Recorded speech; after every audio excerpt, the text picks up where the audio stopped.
आणि यानंतर बुलेटिनमध्ये तुमच्या आमच्या गावखेड्यातल्या घडामोडींचा आढावा. माझे गाव माझा जिल्हा.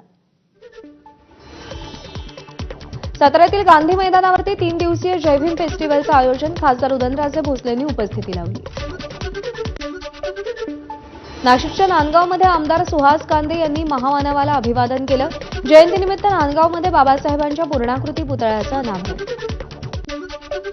छत्रपती संभाजीनगरच्या पैठणमध्ये भव्य चित्ररथाद्वारे बाबासाहेबांना मानवंदना. महिला, कामगार, शेतकरी, आरबीआय स्थापनेतील योगदान ते पैठणमध्ये संत एकनाथ महाराजांच्या समाधीस्थळास भेट अशा विविध प्रसंगांचं वर्णन. साताऱ्यामध्ये डॉक्टर बाबासाहेब आंबेडकरांच्या जयंतीनिमित्त बाबासाहेबांच्या दुर्मिळ छायाचित्रांचं प्रदर्शन. बाबासाहेबांनी प्राथमिक शिक्षण घेतलेल्या प्रतापसिंग महाविद्यालयामध्ये प्रदर्शनाचं आयोजन. परभणीमध्ये डॉक्टर बाबासाहेब आंबेडकरांच्या जयंतीचा उत्साह. रात्री 12 वाजता शहरांमध्ये विविध ठिकाणी आतषबाजी. आंबेडकर पुतळ्याजवळ अनुयायांची मोठी गर्दी. गोंदियामध्ये डॉक्टर बाबासाहेब आंबेडकर जयंतीच्या पूर्वसंध्येला बाईक रॅली. मोठ्या संख्येने तरुणांचा रॅलीत सहभाग.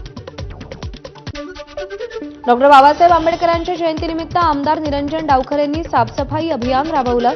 ठाण्यातील कोटनाका आणि रेल्वे स्थानक परिसरातील बाबासाहेबांच्या पुतळ्यासमोरील परिसरात स्वच्छता केली. डॉक्टर बाबासाहेब आंबेडकरांच्या जयंतीनिमित्त पुण्यामध्ये वाहतुकीत बदल. वाहतुकीसाठी 45 अधिकारी आणि 850 वाहतूक पोलीस ठिकठिकाणी बंदोबस्तासाठी तैनात. मंत्री भरत गोगावलेंचा रायगडच्या गोरेगावमध्ये कुणबी समाजाकडून नागरी सत्कार. गोगावले चौथ्यांदा विधानसभेवर निवडून गेले आणि मंत्री झाल्यानं नागरी सत्कार.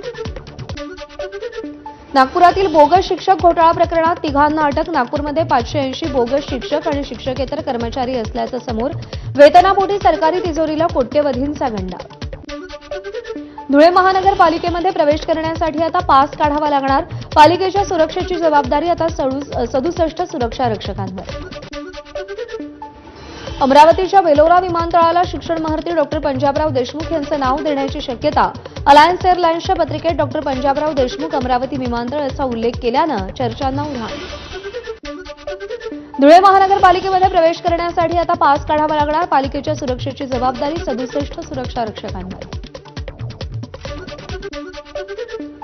जळगावच्या आमोदा, गाढोदासह चोपडा तालुक्यातील धानोरा, अडावत परिसरामध्ये अवकाळी पावसासह गारपीट. पिकांचं नुकसान होण्याची शेतकऱ्यांमध्ये भीती.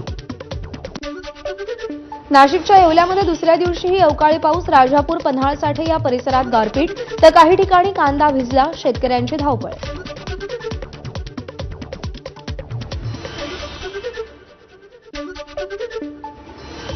एक महत्त्वाची बातमी सविस्तर पाहूया. पीएन